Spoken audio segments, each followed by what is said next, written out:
So this is a special kind of thing for me to be here and to be a part of all that. I enjoy that so much. They said, well, what do you want me to do with this thing? And they said, well, just tell them about some of your favorite columns and what have you. And I got thinking, holy mackerel, I wrote 9,000 columns for the Lansing State Journal, over 9,000. And you know, when they put me in the Michigan Journalism Hall of Fame, they told me that 6 of my columns over that period were named by this Michigan Associated Press as the best column of the year in all circulation categories. And I could remember only one of them. But they also said that the Reader's Digest had reprinted 3 of my columns, and I remembered those because the Reader's Digest, when they did that, they sent the newspaper $1,000 and the publisher gave it to me. So, that's good. So anyway, all of that stuff goes back for so darn many years. And if I were to try to pick out a favorite column, I would not try to do that, but I might pick out a series of columns that will always be special to me. I forgot, the Potter Park Zoo in Lansing was owned by the city for some 60 years. And it was a nice little zoo, but it was like a lot of zoos around the country, chain link fences and concrete, and things weren't presented. Well, the federal veterinarians decided they were going to close Potter Park Zoo. And that bothered me. So I went down to the zoo, and Frank Mainville with a photographer took me down. We sat in a chair, and I interviewed Herman, the old white Mexican burro who had lived in that park for 20 years. And every kid in town had scratched his ears and given him a carrot. And anyway, I interviewed Herman. And Herman suggested that maybe what Lansing needed was a Friends of the Zoo Society. And he called for a meeting 2 weeks hence in the State Journal basement lounge. 200 people showed up there, including the governor. And we created the Friends of the Zoo Society. 6 months later, it had 3,000 members. And there were columns, of course, about all of that. And when Herman died, I wrote in his obituary, and it was all over the front page of the State Journal. The old Mexican burro had died. Tom Dewey died that same day. He made page 3.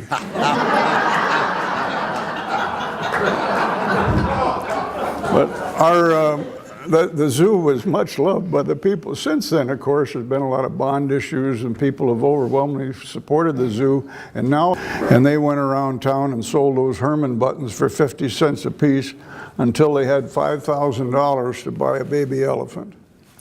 And the whole school kids collected money and bought otters. And the Fraternal Order of Police said they wanted to do something. What did we need? And I said, we need a giant land tortoise. How much is that? I said, $2,000. So they said, okay, and they started collecting the money, and they named him Fuzz. And this giant land tortoise got an all police escort into Potter Park Zoo, and press and the whole thing around there. But anyway, all of those things related to the zoo, and some of those columns that were pretty important and special in my memory among my columns.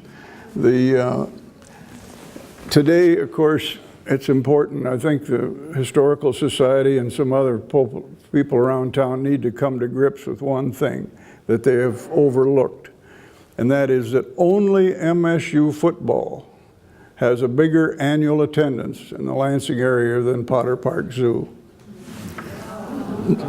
The community loves it. Then also one last thing I wanted to say is John Snyder and I have had a long, close relationship, and John is special. And when I talk about him being my favorite columnist, he really is. But in recent times, we've been able to spend more time together. But we were talking about what people often talk about, how how the columnist gets into the lives of the readers in certain ways.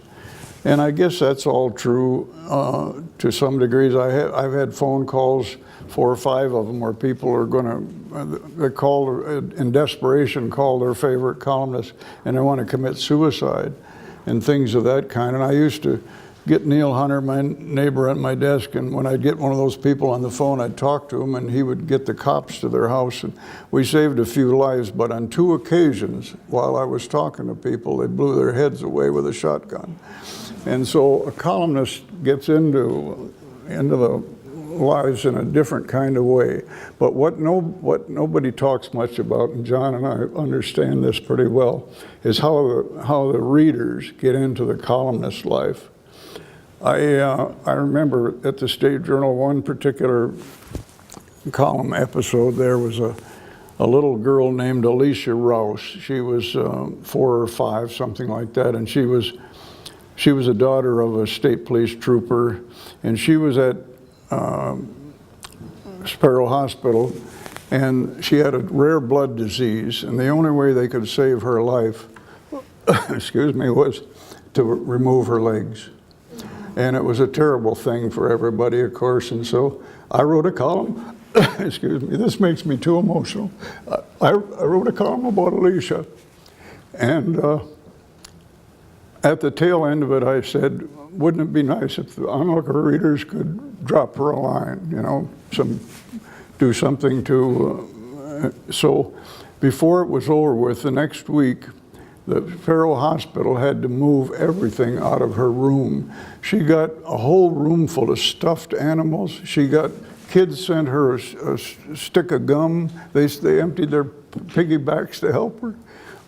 And so anyway, that picture, and Alicia was on the front page of the paper, and of course got kind of deep in my life. And about, I'm going to guess, a couple of months later, not too long, time period doesn't matter, but anyway, I'm sitting in the newsroom along with 60 other tough old newspaper men around there, and here comes this little girl walking up to my desk with the halting steps. And she said, "Hi, Mr. Hough, I'm Alicia Rouse. I came here to show you my new legs." And there wasn't a dry eye in the place, you know. I picked her up and we became friends. And her dad was later transferred to the state police post at Gaylord. And so I followed Alicia's life. She was president of her class. She made national news because she was the captain of her swim team with her legs. And when she graduated from high school, she made her dad drive her to the Upper Peninsula to see me where I was then living in retirement. And pulled into the backyard, and she handed me, excuse me, an invitation to her open house for her graduation time. So I went there, of course, and she was showing me around her home, and took me into her bedroom, and there next to her bed was a 8x10 picture of me. More tears, you know. Anyway, Alicia, I went to her graduation, I went to her wedding, and when she did some college things, and 2 months ago, Alicia came to the Independence Village where I'm living in an assisted living place over there, and she came there and introduced me to her 6-year-old boy. And how readers get into your life is a side of this thing that never gets told much. John has lots of stories like that too. So anyway, I'm passing it on to the real columnist, John Snyder.